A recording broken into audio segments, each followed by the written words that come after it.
Hey guys, what's up? Today we're going to be changing the blades on our Ultima ZT1 Cub Cadet mower. This is a super easy job, and I promise you, as long as you know which end of the screwdriver to stick in the hole, you'll be able to get this figured out pretty quick. So anyway, let's get started. So first thing we need to do is move our handlebars all the way to the out position so it sets the parking brake up. You can set these things up on anything you want. Jack stand's probably best, but they're really light, so I'm just going to set it on this chair. Give me just a second while I lift that up. So you can see I just set the wheel up on a chair here. That'll give me plenty of room. All right, then we slide on under here with a 15/16 socket and buzz this off.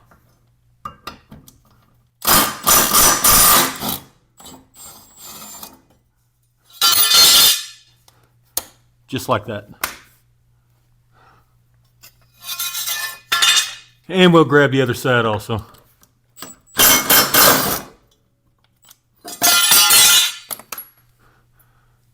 Just that easy. We're off. So these blades were sent to me by the company BAAM, and they seem pretty good quality. I'll have a link in the description below for these. But let me show you, most people don't replace their blades soon enough, and let me show you why. See this outer edge, this corner of the blade? Almost all of your cutting is done with this corner. And once this corner gets rounded off, your blade just doesn't cut very good. It doesn't matter how sharp the rest of it is. If this corner right here isn't cutting good, your blade's not going to cut. Let me show you on these old blades. Okay, so here's one of the old ones.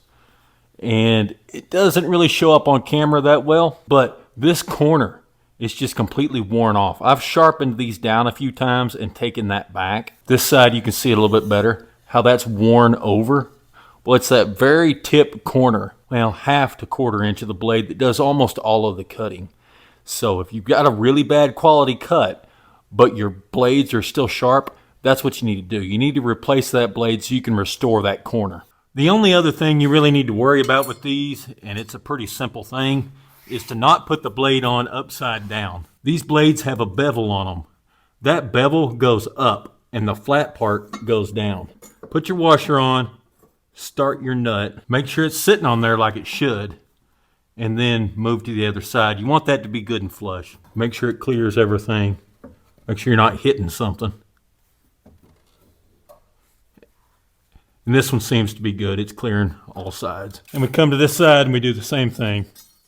Once again, make sure our blade is facing the right direction. Take our washer and our nut together, hold them together so that they'll stay as a single unit. Make sure you're lined up right. Turn it till you feel it kind of fall in place. And tighten that down. And then we just tighten them up.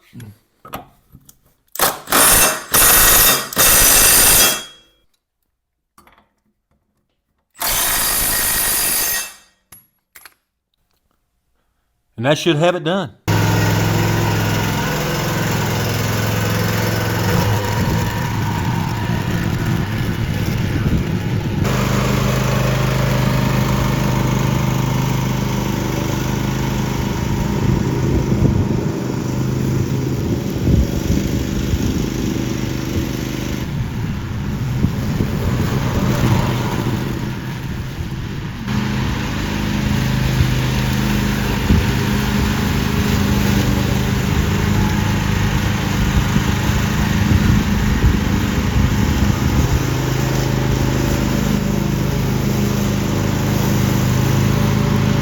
My camera's dirty, but you're just gonna have to deal with it. Let's see how the cut looked like on this. I do, like I said, have a link in the description below. Y'all saw this. This grass was 3 feet tall. So yeah, keep that in mind. There's the edge of where I cut. Let's get a close-up. All right, trying to get a close-up of this. It cut pretty good, and that's that old clumpy crabgrass. It's just old trashy grass. But yeah, I'd say that cut pretty good. Y'all saw how long I spent. I kind of rushed through it. I'd say it did pretty good. It's had several hours to dry out, but I would say that's a pretty clean cut. And I know it probably didn't come through on the camera, but there is a significant reduction in the vibration in this thing and just the smoothness of sound as it was cutting. So yeah, man, I'll put a link down below. I'm gonna order, I've got 2 other mowers. I'm gonna order some blades from them for those too. All right, guys, until next time, y'all be safe. One thing I'll point out is This was some tall grass. Y'all saw me mow it. There's no trash. It mulched it up to nothing. So yeah, that's kind of cool.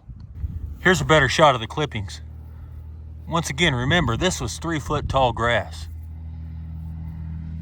That mulched it up to nothing, and I didn't have a mulch kit on there. Well, not nothing, but more than what you'd expect for a side discharge mower.